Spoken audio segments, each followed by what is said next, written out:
Welcome to the Hit Like a Girl podcast. This is HITea with Grace, where we spill the tea on HITea. I'm very excited to introduce you to Beth Andersen, California Plan President at Anthem. Beth, thanks for joining us today. Well, thanks for having me, Grace. I'm really excited to be here today. So tell us all a little bit about your career path. Sure. So I was a UC Berkeley economics graduate and got my MBA from there as well, but wanted to do something that would give back to the community. So a lot of different avenues and choices there, but healthcare always intrigued me because my father, when I was graduating college, had a heart attack, and I saw, the really great care that he received, but I don't have a science background. So I thought, what could I do in healthcare that would give back on a larger scale? So I joined a healthcare company in underwriting. Obviously not something where you give back or patient focused, but I've had the privilege of working for a number of health plans over the years in various capacities, and culminating in being the commercial plan president for Anthem. And Anthem in California is the second largest health plan in the state. So a great opportunity to give back on a grand scale in terms of, healthcare and learning all aspects, working closely with providers, interacting with members, community, government, policymakers. So it's just been very enriching in terms of how influential healthcare is in so many areas of our lives, just directly in terms of our own personal health, but also, in the community at large. And, really with a lot of the undercurrents of what could be better were exposed by COVID and the inequities. Yes. And so it has just been a fascinating ride, not over yet for me. Just getting started, and then, layer in all the digital capabilities, and it's a whole other world. So I can't even imagine from underwriter to health plan president during the pandemic, and all the incredible innovations you needed to put in place in order to help better the care for the members that you had. So what have been your big projects in 2021?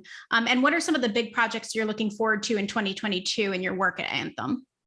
So I think there's two main areas tied together, but very different. One is working with we have a great group of folks that work on the member experience, provider experience through digital means. We have a great platform called HITea that is for member engagement, but it does more than that. It provides personalized health information, ability to pick a provider that's right for you, checks, chat, video, texting, asynchronous chat, to personalize and improve the member experience. So that's something that I'm very passionate about, that I like to work with, connecting the providers and the members through our HITea platform. So that's one thing.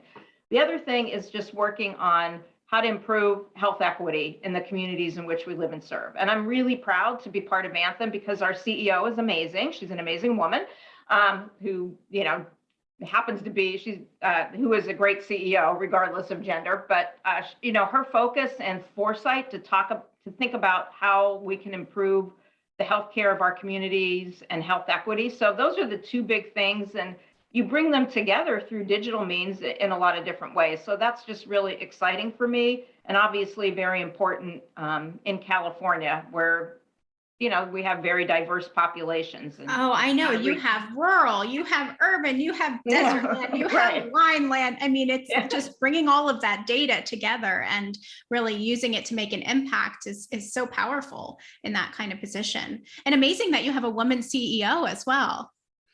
Yeah, she's amazing. So yeah. So what drove you to make an impact, and why are you passionate about health IT in particular? So, as I said, it was healthcare experiences within my family.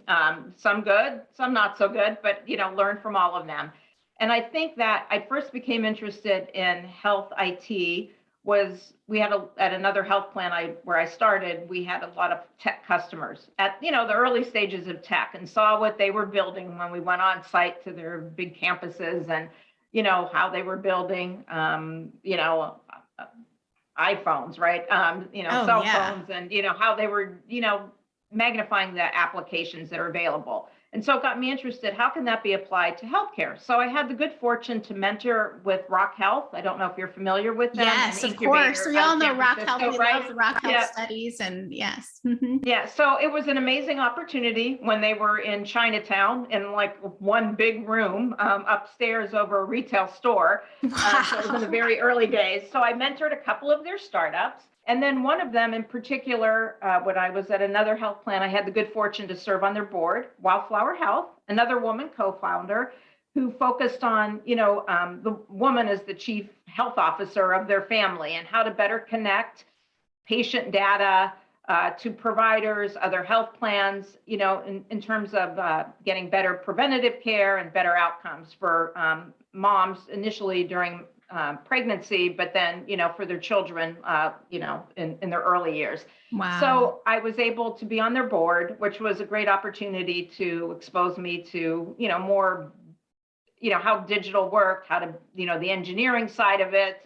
So it was really a great opportunity for me.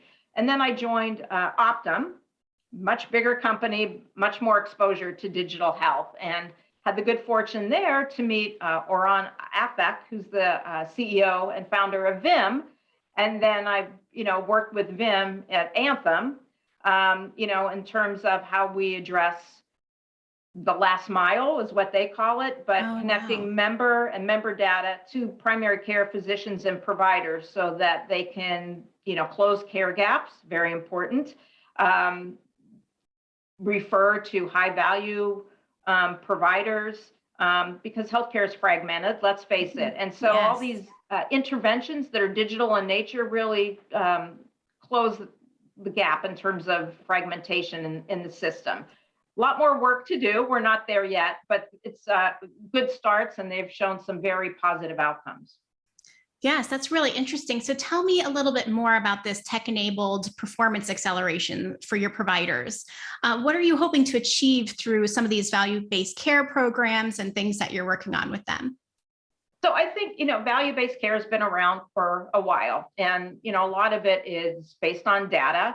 In the earlier days, it was more retrospective data, but now with the advent of, digital applications like Vim and others, we're able to expose to providers at point of decision-making data in terms of who are the high value specialists in a given network. Do they have open appointments? And just so that it influences their decision-making. And, there's could be incentive programs, most often there are, associated with that. And so how do we influence that, to drive to high quality care? It always needs to be high quality, but then the best cost option, because we want to make sure that healthcare has to be affordable and more affordable over time. And, it's one way to help accelerate that. And so I think that's what we're focused on at Anthem, and really excited about that. And then the other byproduct of that is making sure the member and the provider, primarily primary care physicians, have access to the same data. So if a provider says you haven't closed a care gap, like, I haven't had my mammogram yet, that as a member, I see that same information and get reminders, right, to make sure that I do that. So I think, it can be used that way, which is very important. That is really fascinating. I've heard a lot about this empowerment related to data, and how when you give that physician data, it's empowering to them to make better decisions. And now giving that data to the patient, empowering them to make their also good decisions with their own health. So it's fantastic that you're pushing that forward over at Anthem. So, how is technology really making a difference in advancing these value-based care initiatives? Well, I think that it, by exposing the data and making sure that, it's the same data, that physicians can act in real time, which I think is huge, right? It's not retrospective, a look back and then changing programs. So we can review data monthly, quarterly, we can aggregate it. So I think that's really important on the physician side of things. And, it just helps them become more efficient, and then, understand where there are some opportunities for improvement, or there might be other programs that can be offered. And then from a member perspective, it really opens the door to personalized care. because your data is yours, and it's just, we have a lot of data, and, whether it's through claims data, what we respond to in health risk assessments, and pulling that all together so that we can expose it to your provider to help suggest programs, or we can suggest programs like at Anthem. We have a lot of wellness type programs depending on what my personalized goals are. And it really gets at having this personalized healthcare journey or pathway to your optimal state of health, whatever that is. And it's different for each individual. So I think we're on, and AI helps with that too. And so our HITea platform has a lot of opportunities for AI with symptom checkers and trackers, to help identify and pinpoint what your real underlying issue is. So I think it's just, we're on the precipice of great change using data and making it actionable. That's really exciting, really exciting. Now let's dive a little bit into health equity. We talked a little bit about that earlier. What's your definition of health equity, and how are you working to make access to healthcare more equitable in California? Sure. So I have one, and I don't want to screw it up because it's attributed to the Robert Woods Jr. Foundation, and it defines it as everyone having a fair and just opportunity to be as healthy as possible. Yes. And so, and I think that's a nice description of that. So, but there's a lot of challenges to that, as we know, and they were really exposed during COVID significantly. There's the social and institutional inequalities like poverty, obviously a driver, racism, and the toxic stress that carries with individuals for their life. Sometimes there isn't sexism, in terms of healthcare, depending on the doctor. So, those are solved by policies and laws, regulatory. But I think healthcare executives and healthcare companies can have an impact on that in terms of providing data and driving change. And then there's living conditions, right? Housing, food insecurity, lack of transportation. With kids learning at home, a great digital divide, right? Truly, access to Wi-Fi. And even healthcare, because, during the pandemic, telehealth usage increased. But if you don't have Wi-Fi, you can't take advantage of telehealth. So, making mobile hotspots available, or, setting up kiosks for telehealth capabilities, which is what we've done. Wow, that's amazing. So you've been doing that as a plan, making sure that people have more access to care in this way. Working through our foundation and contributing, but I mean, it all goes hand in hand, and and it's impacted by policy, right? State policy influences that too. So it's, it is really private, public partnerships coming together to, equalize health equity. And then I think the other thing is then having programs, right, that focus on food insecurity, access to nutritious meals, which impact chronic disease, diabetes for sure, hypertension, and then, infant mortality. So at Anthem, we're really focused on food insecurity because we know that has such a great impact on chronic disease in so many ways. So we spend a lot of time with food banks out in the community. How can we get nutritious meals to the most people? And so we've had some unique partnerships, which I'll talk about in a minute. And then infant mortality, particularly around African-American women, a huge issue at the Biden administration level, as well as at Anthem and in our local communities. So we're focused on that, supporting doulas, in the community with training programs. So that's just been something that's really important to us. And then lastly, mental health. I mean, the pandemic has really, I think, tested all of us in so many ways. And I think I read a study that the effects of the pandemic on mental health are going to last for the next 10 years, particularly on adolescents and school-age children. So putting together access through telehealth, mental health professionals, that's something that we're doing, and then just different programs. And and then for some communities, educational materials taking away the stigma that might be associated with mental health. So it's just been an unfortunate time because of COVID, but a fascinating time and an opportunity to really change things for the long term, to really make an impact. Yes, and very interesting that everybody kind of has to join together. It's not just one person or one organization that can do it on their own. All of you need to work together to make sure that healthcare is more equitable for all. On your LinkedIn, I actually wrote, I was looking at your LinkedIn and checking you out, and I saw that you have the quote, "The pervasive use of technology to improve individuals' health status has never been greater. This is the most exciting time to be part of the healthcare ecosystem." So I just love that enthusiasm and positivity. I think we're all about that here at the Hit Like a Girl podcast. So if you were to leave advice for the younger generation of girls, interested in HIT and interested into a similar career path that you took, what would you say? I would say always be curious, never stop learning. Just because you select one career path doesn't mean you have to stick to that. Be open, to change and new opportunities. I think that has really helped me in my career path and has opened my eyes to so many possibilities, different areas. And always stretch yourself, do things that make you uncomfortable. I try to do one uncomfortable thing at least a week, this being one, because I've never done a podcast, but so I just think that it helps you grow as an individual, and that carries over to your personal life as well, professionally. I love that. I love that. It's fantastic. So tell us a little bit about some of the work you've been most proud of in your career to date. I know you've done so much. You're a busy executive, have lots of programs going, but what's some of the work you're most proud of, impressed with, et cetera?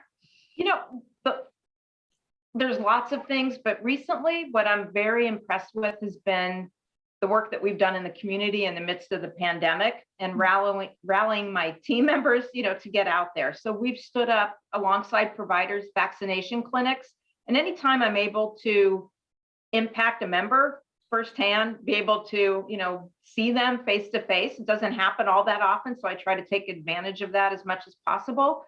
But I spent a whole day registering people to come in and get their first round of vaccinations, and the gratitude that they had, makes me want to cry. I mean, it was truly humbling because they all told their stories and, they lost loved ones. And it was just so impactful to see what we can do when we get out in the community in a different way.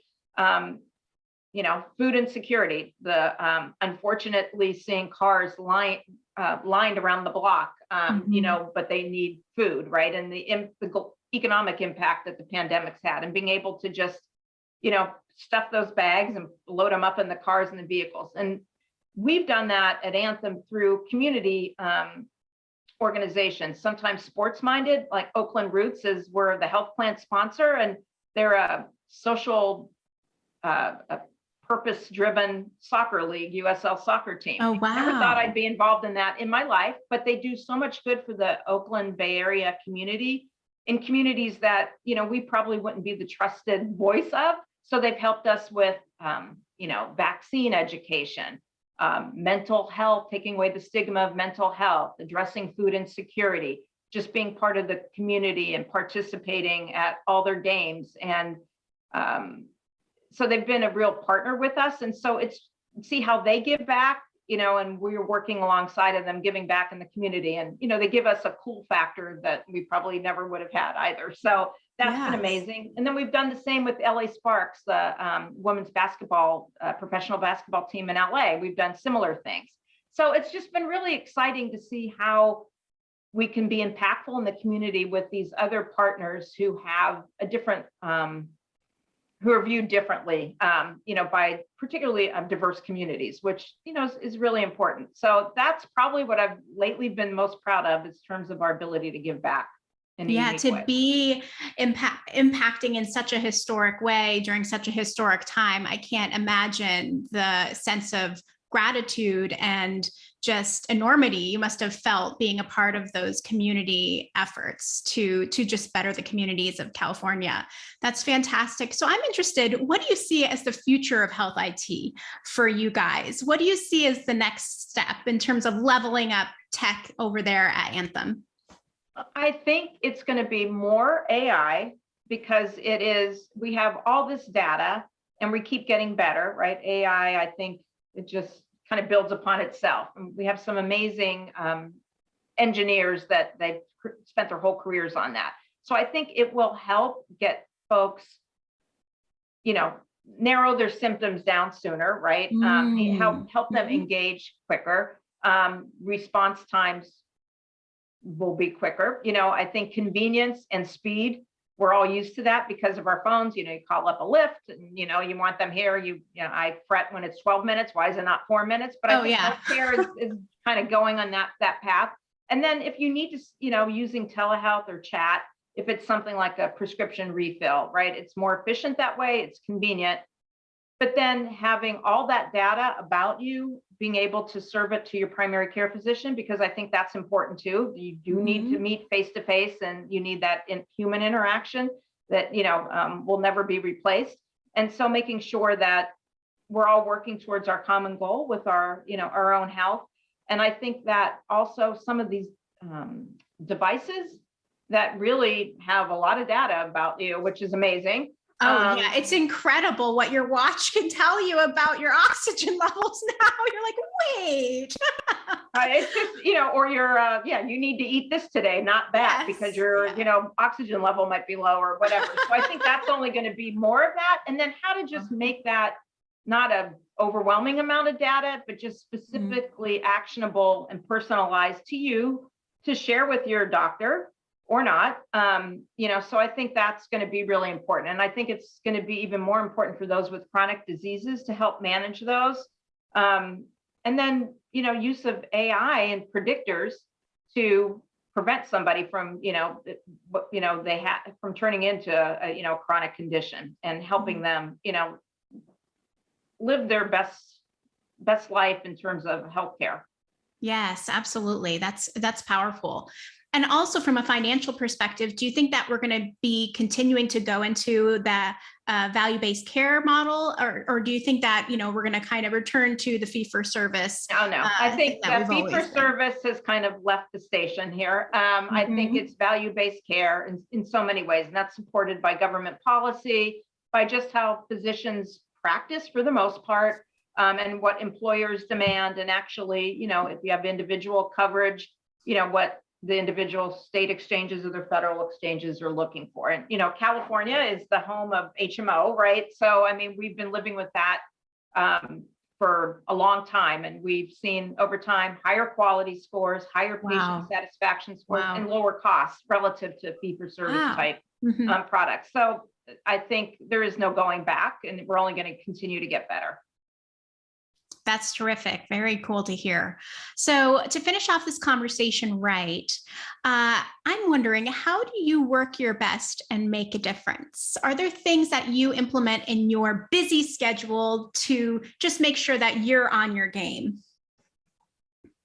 Right now we're working virtually, right? So I don't have the opportunity to, walk around the block and grab lunch. So I have to get up from my desk and get up from my laptop. And so what I do is I jump rope, which I know is odd, but no, it's not. That's fantastic. So, wow. To energize, I'll go out and jump maybe 3 minutes, or else I live on a hill. So I just started running. So I'll put my tenders on and I'll run up and down the hill like 3 or 4 times. And, in addition to try to schedule regular workouts, but that just invigorates me. And, I have some fresh air, a little bit more energy, and then I can sit down for the rest of my meetings through the day. And it only takes a few minutes, which is ideal. That is fantastic. And to think, jump roping, you really are using that left, right. And you're also using all of the muscles of your body. Well, it gets your mind and body in sync, yes. Which is good. Very interesting. So I'm wondering, where can our listeners find you online? If they want to reach you, what's the best way to do so? Probably through LinkedIn, my LinkedIn profile. That's great. That's great. And before I forget, tell us, did you happen to bring any tea with you today? I did. I have my SOMOS, is the business resource group of the Hispanic Latino Business Resource Group at Anthem, and I happen to be an executive sponsor. So I'm not a Latina by birth, but I lived in South America, and I'm very much part of the Latinx. I love to hear that because here. I have family from Chile. So we would, Okay. that's amazing. Yeah, I And lived so in what does this Argentina. organization do? Mhm. So Somos helps to promote programs of interest for our Latinx associates at Anthem, mentoring, Oh. a resource to make sure when we put programs out there in the marketplace that we can make sure they're culturally appropriate, language appropriate, and very proud of this group and their enthusiasm and how much they care for the community and how much we provide in terms of mentoring opportunities to help, our Latinx associates, reach, be part of various leadership levels at Anthem. So it's a great business resource group.